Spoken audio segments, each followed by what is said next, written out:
చైతన్యం అనేటటువంటిది ప్రారంభమైంది, పెరుగుతోంది. అయితే దీన్ని నెగిటివ్ రూట్లో తీసుకెళ్లాలని ఆయన అనుకోవట్లా, ఆర్ఎస్ఎస్ అనుకోవట్లా. ఆయన ఆర్ఎస్ఎస్ చీఫ్ చెప్పిన పాయింట్ ఏంటంటే, కొంతమంది దీన్ని బేస్ చేసుకుని మన ధర్మాన్ని మనం పాటించుదాం, మన ధర్మాన్ని ఎవరైనా ఇబ్బంది పెడుతున్నప్పుడు స్పందిద్దాం, అవసరమైన పోరాటాలకు సంబంధించిన నాయకత్వం సమాజం నుంచి వస్తుంది. అలా కాకుండా అనవసర పోరాటాలు మనం సృష్టించద్దు. ఈ దేశంలో నీకు అవునన్నా కాదన్నా 20 కోట్ల మంది ముస్లింలు ఉన్నారు. వాళ్ళని పాకిస్తాన్ పంపించావు కదా, నువ్వు పంపించాల్సిన అవసరం ఏమైనా ఉందా? ఇక్కడే పుట్టారు, ఇక్కడే పెరిగాడు, మనతో సమానంగా. వాళ్ళు బ్రతుకుతారు, వాళ్ళు మసీదులో వాళ్ళు ప్రార్థనలు చేసుకోవాలి. We should allow them. ప్రతి మసీదు మీద వివాదం, ప్రతి దర్గా మీద వివాదం పెట్టుకుంటాం అనేది సనాతన ధర్మం కాదు, హిందుత్వ ధర్మం కాదు. హిందుత్వం ఎవరి మతాన్ని వాళ్ళని పాటించమంది.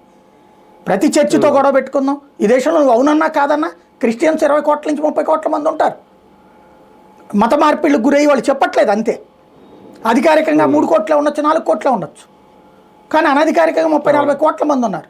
వాళ్ళ జీవన విధానాన్ని ఒక రోజులో మార్చేస్తావు నువ్వు. హిందుత్వ చైతన్యం అయిపోయింది కాబట్టి మారిపోతుందా? అర్జెంటుగా అందులో నుంచి వచ్చేస్తారా?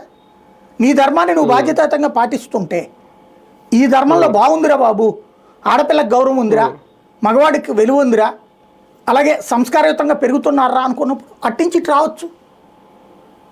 అది నీ ధర్మాన్ని నువ్వు సిన్సియర్గా పాటించడం వల్ల వస్తుంది తప్పించి అన్య ధర్మాలని విమర్శించడం వల్ల